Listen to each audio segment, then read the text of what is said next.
Clockwork, your time is up. By... it doesn't say. But this is on the Creepypasta wiki, so... A little girl sat in her room. Her messy brown hair was put into little pigtails. As her hazel eyes stared at the door, she hugged her stuffed giraffe close to her little body and listened closely to the loud yells of her father and mother. "I never should have had any damn kids," screamed a loud, deep voice. "All they do is make messes, complain, and draw on the walls." He was interrupted by the shrill, angry yells of the girl's mother. "They're children, David. They don't know any better." "Oh, fuck me, Mary Beth. I don't want to hear your bullshit excuses. I've had just about enough of them. And what do you plan to do about it?" The girl heard loud footsteps coming towards her room, and she hugged her giraffe closer. The door opened violently, and in the doorway stood her large, infatuated, overweight father. In one of his meaty hands, he held a large textbook. "David, stop it!" screamed her mother. But the father ignored his wife's pleading cries. He grabbed the little girl harshly by the collar, and she screamed and kicked, trembling in fear. The girl's father held up the textbook. "This is for drawing on my fucking walls, you little bitch!" Years later, the little girl, known as Natalie, was now 9 years old. She was naturally a little chubby. Like the usual, she sat in her room, watching TV. Her dad was ranting on about some economic crap that she really could give less of a shit about. I love how these are censored, by the way, as she munched on some popcorn. She was also currently drawing a picture. Oh, my cat. There was a little bit of gore in it. It's a bloody cat. But strangely, she really likes drawing blood. Any gore artists out there, you are mentally unstable. That is the law. Like, porn artists are just fucking masturbating every single time they draw porn. Mm-hmm. It's law. It gave her some weird satisfaction. Other than that, multitasking was no problem for her. It became apparent to her at a young age. After having to do so much hard work and labor, what did she have to do? Honestly. She had to carry in the groceries. It was just awful. Oh, man. One trip. That she was able to do so many things at once. Drawing ended up being her talent and passion. It was her way of escaping from reality. Whenever something bad would rear its ugly head and peer in, or when she was simply bored. She suddenly heard the closing of her door, and looked to the left. Pausing on munching on her popcorn, there stood her brother Lucas, who was 14 years old. "What is it?" She still could hear her father's yelling from outside her door. "Dad scaring you?" He let out a chuckle. "No way. I think we're both used to his yelling by now." There was a long pause. "So why are you in here?" He played with his sleeve slightly and twitched a bit. "I have to ask you..." Lucas is on fucking cocaine. "I have to ask you something." He trained his eyes on her. She frowned slightly, growing impatient with her brother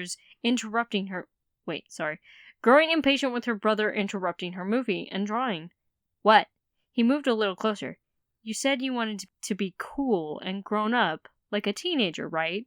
She nodded, and suddenly brightened up slightly. "Well, I have an offer." "Just spit it out, you dimwit." "You know what? What guys and girls do together, sometimes. Right?" The next day at school, Natalie did not say a word. She did not speak for the whole day. She didn't have anyone to speak to anyways. Nobody could know. Nobody should know. And so, nobody would know. Her teacher picked up... I wonder if anyone knew. Her teacher picked up on a few of her puzzled expressions, but she dismissed it as if she did not understand the lesson. Natalie also felt as if she was in severe pain. She had no idea it could hurt. Yep, that's what I fucking remember. Her brother had sex with her. Fucking fantastic. Feeling scared, she walked home and silently went to her room. But later in the day, she was once again greeted by her brother. Nobody would know. At school, she finally decided to tell someone. So someone knew. Even though they weren't her friends, she felt she had to. Just some fucking other student in the hallway. Hey, I don't know your name. Henry? Henry. My brother fucked me. She walked up to the group of girls she would occasionally see in the hallway. They looked like nice girls. Oh, that's famous last words in Creepypasta.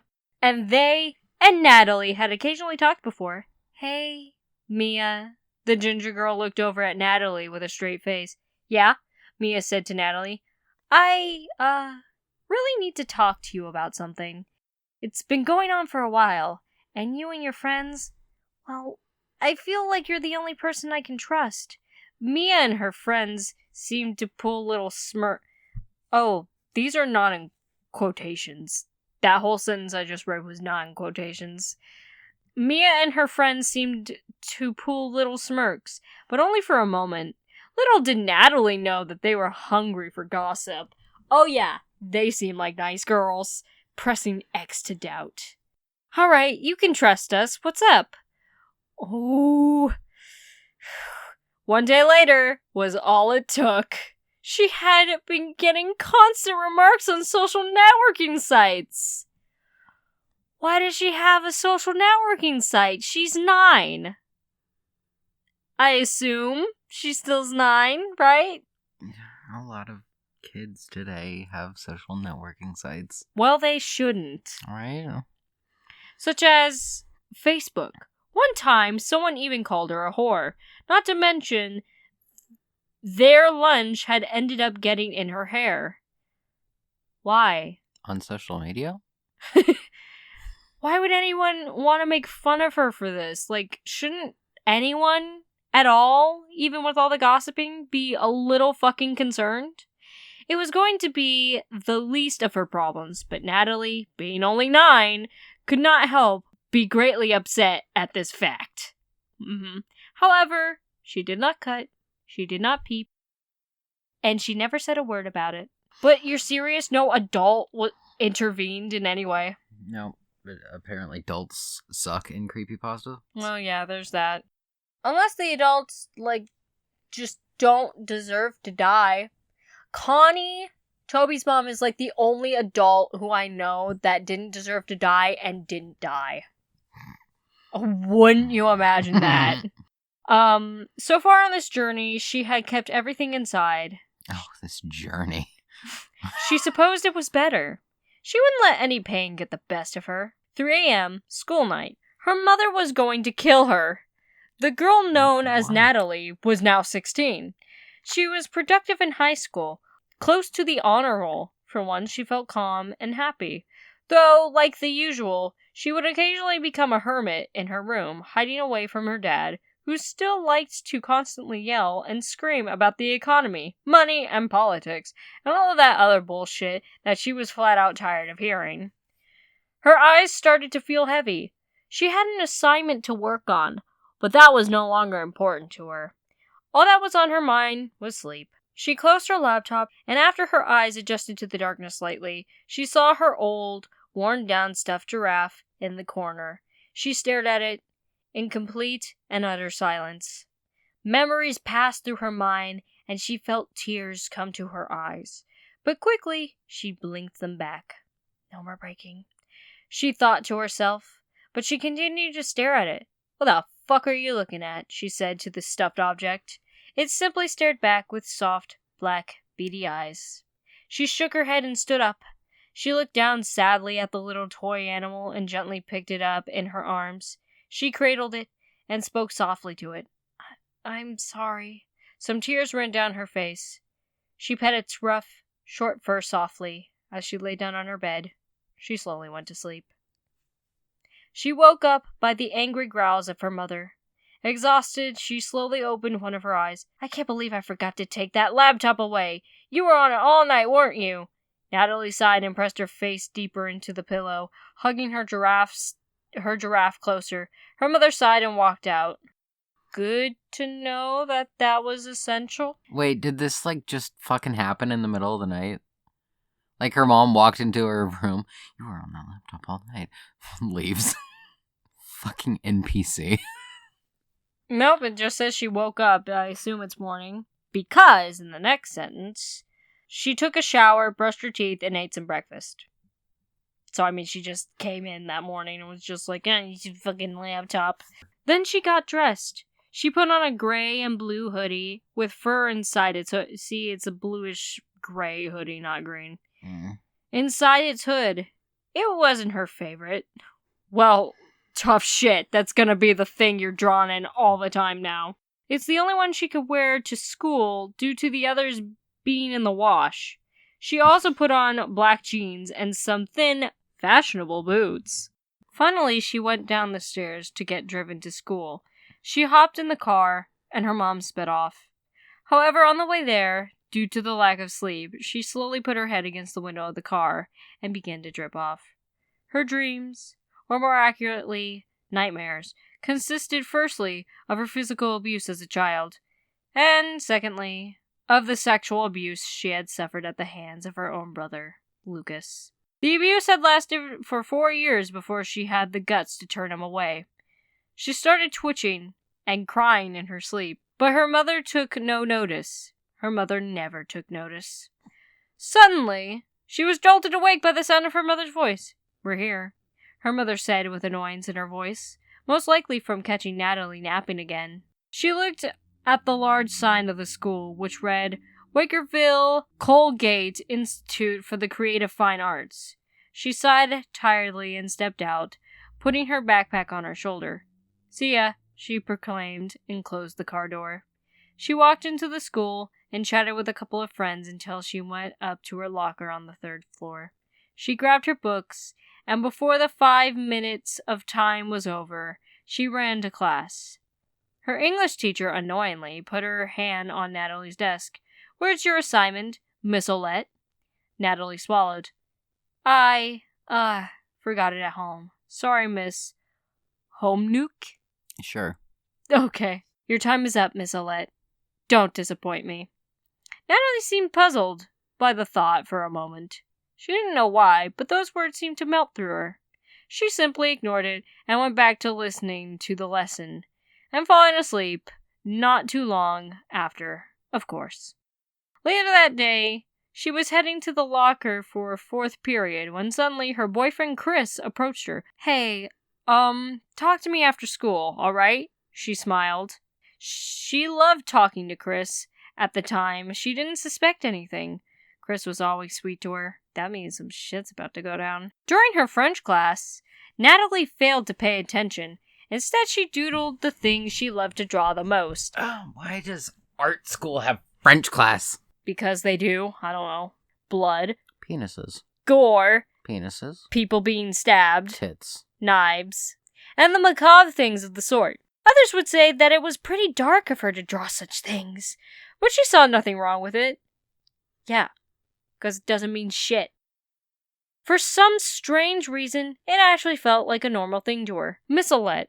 She quickly covered the doodles on her paper and looked up at her French teacher quickly, trying to hide her fear. Yes, Mr. Levasseur? Levasseur. I don't know.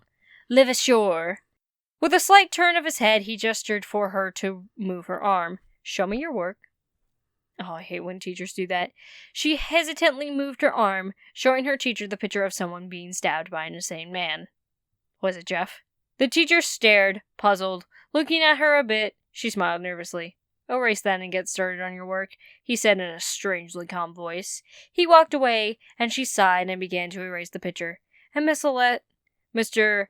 Levasseur interrupted. She looked at him slightly. "Your time is almost up to get your work done." No one says it like that. Did you have teachers say that to you? No, they usually just said, "Hurry the fuck up." "I suggest doing it now." She growled at the remark. Time always seemed to be against her. As far as she was concerned, time could go fuck itself. After class, she walked out of the school to find her boyfriend standing near the fence on the sidewalk. She smiled and walked over, hoping he had something to say that would cheer her up on this miserable day. But as she walked closer, her smile slowly faded. He wasn't smiling back. "Chris, what's wrong? What did you want to talk about?" he sighed. "Natalie, I think it's time we should start seeing other people." She felt her heart break. "But Why? Natalie cried. He responded with a stern look. It's your mindset, your drawings. They just creep me out. I think there's really something wrong with you. And the saddest part is that you haven't told me why you're acting like this. It makes me feel irresponsible, so I just can't do it anymore. I'm sorry. Do you see anything wrong with this? Breaking up with someone because of what they draw. I see. I see. So if I started drawing fucking stick figures, because that's all I can draw, stick figures doing shit to each other, you'd be like, you know what? These 6 years that we've been together. I don't like your mindset. Yeah. These stick figures. You draw gore. Ugh! Something's wrong with you because you draw gore. I can't handle it. You're fine all the other time, but when you start drawing gore, I'm just out. All this furry porn? That's fine. I also love it makes me feel irresponsible. Then fucking do something about it. Don't break up with her. That makes you even more irresponsible. And with that, he walked away.